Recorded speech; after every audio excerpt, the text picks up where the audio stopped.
Hi అండి, అందరూ ఎలా ఉన్నారు? బాగున్నారా? మేమైతే చాలా బాగున్నామండి.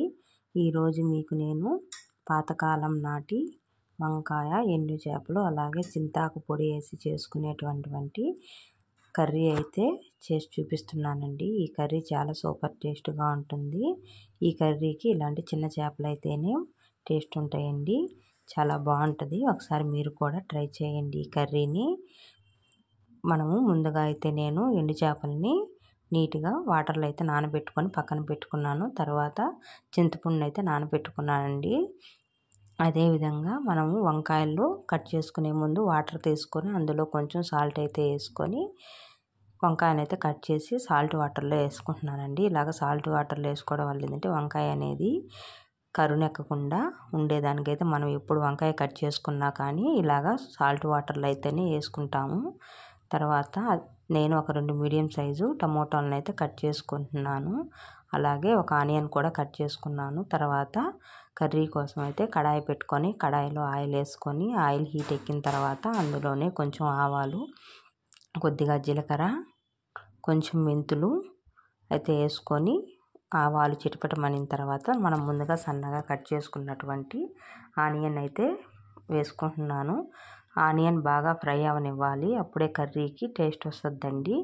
ఆనియన్ వేసుకున్న తర్వాత అందులోనే కొంచెం కరివేపాకు అయితే వేసుకుంటున్నాను. ఆనియన్ కరివేపాకు వేగిన తర్వాత టమోటాను అయితే వేసుకొని టమోటాను కూడా బాగా కలుపుకొని టమోటా మగ్గిన తర్వాత మనం ముందుగా కట్ చేసుకున్నటువంటి వంకాయ ముక్కలను అయితే వేసేసుకుంటున్నాను. వంకాయ ముక్కలన్నీ వేసుకున్న తర్వాత అందులోనే కొంచెం సాల్ట్ అయితే వేసుకోవాలి. మనం మొత్తం వంకాయ ముక్కలు అయితే వేసేసుకొని గరిటెతో కొంచెం కలుపుకోవాలండి. చూసారు కదా, ఇప్పుడైనా సరే ఇప్పుడు కూడా మనం ఇలాగ సాల్ట్ వేసుకోవడం వల్ల ఏంటంటే వంకాయ తొందరగా అయితే ఉడికిపోతుంది. అందుకోసం మనము ఎప్పుడైనా వంకాయ కర్రీ చేసేటప్పుడు ముక్కలు వేసుకోగానే సాల్ట్ అయితే యాడ్ చేసుకోవాలి. అందులోనే కొంచెం పసుపు, కొంచెం కారము వేసుకోవాలి. బాగా కలుపుకొని మూత పెట్టేయాలండి. మూత పెట్టి ఈ లోపల మనము వంకాయ అయితే మగ్గుతూ ఉంటుందండి. నేను ముందుగా కర్రీ కోసం అయితే చింతపండు గుజ్జు అయితే తీసుకుంటున్నాను. ఈ గుజ్జును అయితే కలిపి పక్కన పెట్టుకుంటున్నాను. మనకు వంకాయలు మగ్గుతూ ఉన్నాయండి. చూసారు కదా, వంకాయ అయితే మూత తీసి చూస్తే కొంచెం మగ్గున్నాయి. ఇప్పుడు మనము ముందుగా తీసి పెట్టుకున్నటువంటి చింతాకు పొడి అయితే వేస్తున్నాను. చూడండి, ఈ చింతాకు పొడి ఇప్పుడు మనం వేసేసుకున్నాం కదా, కలుపుకొని అందులో తర్వాత మనం ముందుగా తీసి పెట్టుకున్నటువంటి చింతపండు గుజ్జు అయితే వేసేసుకోవాలి.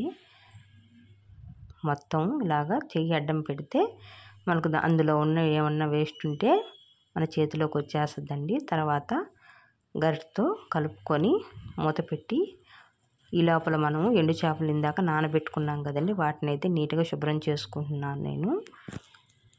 చూసారు కదా, నేను ఎండు చేపలను అయితే శుభ్రం చేసుకుంటున్నాను.